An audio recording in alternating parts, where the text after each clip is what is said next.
In this next position, we have a situation that looks pretty difficult for black.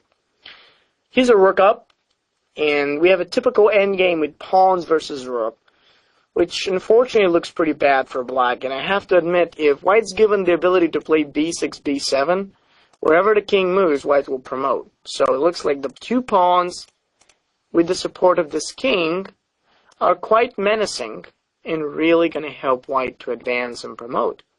So my question is, does black have anything that he can do against that promotion idea? Or perhaps he's just losing?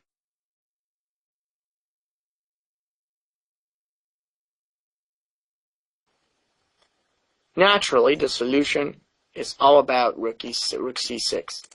Playing that rook to c6 prevents the b6, and most of all, it forces white to disconnect his pawns. That makes it really impossible for white to have a pass pawn, while on the other hand, we are able to advance with g5, and black is very easily going to get a pass pawn on the opposite side. With an a7, f5, c7, and f4, he's really advancing so that basically after g4, black is able to make the pass pawn and promote.